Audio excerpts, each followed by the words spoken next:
පරීක්ෂණ දෙපාර්තමේන්තුව? අද ආවේ මගේ පොලිස් නිලධාරීන්ට ගමන් කරන්න වාහනයක් රෙන්ට් එකට ගන්න තිබ්බයි ගැන අහන්න. ඒක පොලිස් නිලධාරීන්ට අර මොකද්ද වෙන නමක් කියලා තිබ්බා මේ අපේ දාලා තිබ්බ නම වෙන නමක්. කාගේද දාලා තිබ්බේ ඕගලන් කියන්නේ? ඒ කියන්නේ මේ සිරසෙත් අනේ මේකෙන් වගේ දාලා තිබ්බා මේ මොකේද දාලා තිබ්බේ? මේ හැම පෝස්ට් එකක් එහෙම දාලා තිබ්බා Facebook එකේ. Facebook එකේදී පෝස්ට් ඔක්කොම ඇත්ත නෙමෙයිනේ. ඒතර පුතේ මොකද්ද කිව්වේ රෙන්ට් එකට කාර් එකක් දීලායි කියලා. රෙන්ට් එකට ගත්ත වාහනය පොලිස් නිලධාරීන්ට ගමන් කරන තිය වාහනයක් ගැන අහන්න. ඒ කියන්නේ පොලිස් ටිකේට දීලා තිබ්බා. ඔය ඉතින් අරගෙන පස්සේ අපිට වාහන පොලිස් නිලධාරීන්ට යන වාහන තිබුණේ නැහැ නේ. අපි අතෙන් සල්ලි වලින් තමයි මේ වාහන හයව ගන්න තියෙන්නේ. ඒක නෑ. ආයෙ එන්නකො තුමා. නෑ එන්න කිව්වොත් එනවා. නෑ කොහොම කිව්වත් අහන්න සී බුද්ධියෙන් අහන්න එපා. හොඳට තේරෙනවනේ. කොහොමද යට ගහන්නේ? කොහොමද CID දෙන්නද පරීක්ෂණ කරන්නේ කොමිෂන් දාන්නේ? ඒ වෙලේ අලුත් දේවල් නෙවෙයිනේ නේ.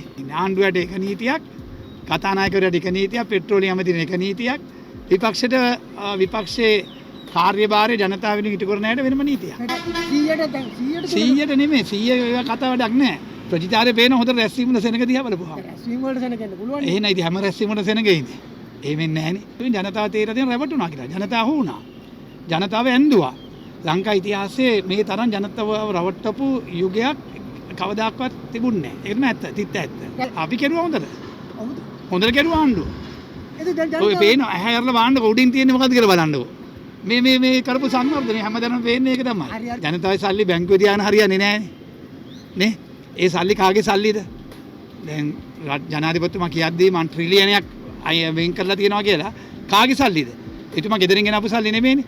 මේ රටේ අහිංසක ජනතාවගේ සීනි වලින්, හාල් වලින් 3-5 ටිකෙන් ගන්න බදු මුදල් නෙමෙයි තියෙන්නේ. නෑ මට කිසි ප්‍රශ්නයක් නෑ. අපි අඬ ගැහුවොත් එනවා ඕන දෙයකට මූණ දෙනවා.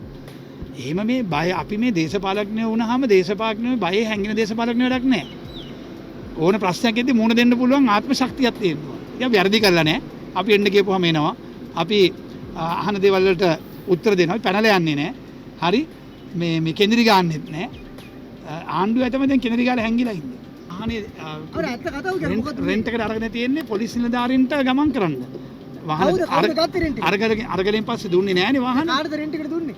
රෙන්ට් එක කියන්නේ? ඒ වාහනේ දීලා තිබ්බේ. රෙන්ට් එක ගත්තා එකෙන්. සාමාන්‍යයෙන් රෙන්ට් එකට රෙන්ට් කාව ඕන තරම් ගන්න පුළුවන්. ඔයාටත් ගන්න පුළුවන් ගන්න පුළුවන්. ත්‍රිවිල් ගන්න පුළුවන්. මොටර් සයිකල් ගන්න පුළුවන්. වාහන රෙන්ට් එකට දෙන එක කියන්නේ.